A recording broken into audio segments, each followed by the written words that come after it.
মাঝে মাঝে রান্না বান্না খুব বেশি একটা টেনশন না থাকলেও ঘরের যে বাড়তি কাজগুলো থাকে সেগুলো নিয়ে কিন্তু খুব বেশি টেনশনে পড়তে হয়। আসসালামু আলাইকুম, কেমন আছো তোমরা সবাই? আলহামদুলিল্লাহ, আমরা সবাই ভালো আছি। দিনটা বৃহস্পতিবার হলে কি হবে, রান্না বান্না খুব বেশি একটা তোড়জোড় যদিও নেই, তারপরও বাড়তি কাজগুলো থেকে কিন্তু আজকে রেহাই পেলাম না। সকালে উঠেই নাস্তা না বানিয়ে আজকে ফ্রিজটা পরিষ্কার করব, সেজন্য গতকালকেই আমি ফ্রিজটা বন্ধ করে রেখেছিলাম। আর এত পরিমাণে বরফ জমেছে যে আমি বাড়তি তেমন কিছু রাখতেই পারছিলাম না, তো বাধ্য হয়ে আমার ফ্রিজটা আজকে পরিষ্কার করতেই হলো। আর এই তো কি পরিমাণ যে বরফ জমেছে, আমার কোনো কিছু রাখতেও সমস্যা হচ্ছিল, আবার সেই সাথে কোনো কিছু এটার ভিতরে রাখতেও সমস্যা হচ্ছিল, বের করতেও সমস্যা হচ্ছিলো। এই যে দেখো কত কিছু আমি বের করে নিয়েছি, এর মধ্যে কিছু ফ্রোজেন করা তালও ছিল, তারপর আবার আমও ছিল। তো যাই হোক, এখন তো পরিষ্কার করে নিয়েছি ঝটপট, দেখতে মনে হচ্ছে যে নিমেষে পরিষ্কার হয়ে গেল। আমার হাত তো একেবারে বরফ হয়ে গেছে। আর এখন আমি সব কিছু রেখে দিয়েছি। এত পরিমাণ বরফ জমেছিল যে ফ্রিজের মধ্যে যা ছিল সব কিছুই বরফ অবস্থায় আছে, একটুও গলে যায়নি। আর এই সাইডটা আমি ফাঁকা রেখেছি, আজকে আবারও মুরগির মাংস নিয়ে আসবে, তো সেগুলো রাখবো।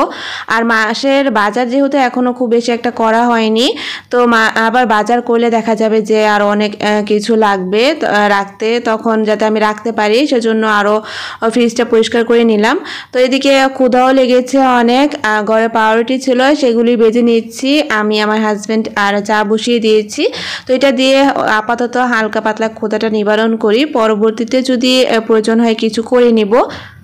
আর এখন আজকে একেবারে সিম্পল রান্না বান্না, ডিম রান্না করব, ডাল রান্না করব, আর একটা ভাজি রান্না করব। বৃহস্পতিবার দিন আসলে আমার মনে হয় আমরা সবাই শর্টকাট রান্না বান্না করে থাকি, কারণ শুক্রবারে একটু বাড়ি খাবার রান্না করব সেটা ভেবে। তো এদিকে এই তো ডিম রান্না বসিয়ে দিয়েছি, আর এখন আমি ডিমগুলো ছিলছি, আর সেই সাথে কিন্তু আমি ডালটাও বসিয়ে দিয়েছি। আজকে ডালটা একেবারে আমি আমার পছন্দের মতো রান্না করেছিলাম, আর খেতেও এত ভালো হয়েছিল। তো রান্নাটা তো শুরু করেছি গ্যাসের চুলাতে, কিন্তু শেষ আর করতে পারি না। প্রতিদিনই একই অবস্থা, শেষ করা কখনোই সম্ভব হয় না। ইলেকট্রিক চুলাতে বাকি রান্নাটা শেষ করতে হয়। এদিকে কিন্তু আমি ডালটাও রান্না করে নিয়েছি, আর আজকে ডালটা এত ঘন হয়েছে, আর খুব যে বেশি ঘন হয়েছে তা না, কিন্তু খেতে অনেক মজা হয়েছিল। আর ধনিয়া পাতা দিলে কালারটাও অনেক সুন্দর আসে, আর জলপাইয়ের দিলে তো আরও বেশি ভালো লাগে। তো এখন আমি ডিমটাও রান্না করে নেব। তো এদিকে ডালটাও হতে থাকুক, গ্যাসের তাপ কিন্তু একেবারেই কম, অল্প আছে, যতটুকু হবে। বাকি রান্নাগুলো আমি ইলেকট্রিক চুলাতেই শেষ করে নিব। ডিমটা তো রান্না করে নিয়েছি, এখন মিষ্টি কুমড়াটা ভাজি করে নিব। তো দেখা যায় ডিম ভুনা, তারপরে মিষ্টি কুমড়া ভাজি, আর সেই সাথে হচ্ছে ডাল।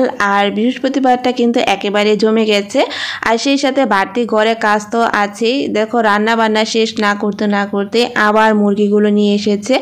আজকে তো আমি পাকের ঘর থেকে বেরোতেই পারছি না। ওই যে সকালে পাউরুটি আর চা খেয়েছি, এখন পর্যন্ত আর এক গ্লাস পানিও তো খাওয়া হয়নি। কি করে খাবো, কাজ করতে করতে অনেকটা সময়ও হয়ে গেছে। তো এদিকে মুরগিগুলো নিয়ে এসেছে, আর একসাথে এতগুলো মুরগি আনার কারণ হচ্ছে এই মুরগিগুলো আমার হাজব্যান্ডের বন্ধুর ওর ফার্ম থেকেই আনা হয়, সেজন্য একসাথে এদের জন্য 1 মাসের মুরগি এই নিয়ে আসে। আর এই মুরগিগুলোই আমাদের 1 মাস চলে যাবে, আমরা কিন্তু আর কোথাও থেকে মুরগি আনি না।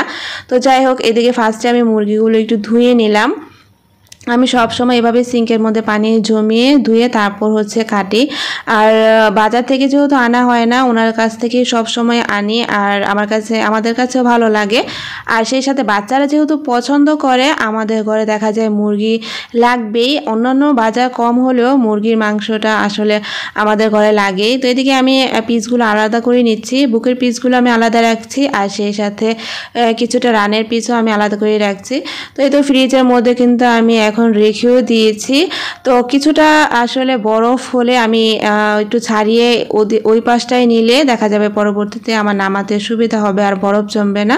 তো যাই হোক, এখন খাবারের পালা। আজকে খাবারটা অনেক বেশি মজা ছিল। তো আজকে পর্যন্তই, আল্লাহ হাফেজ।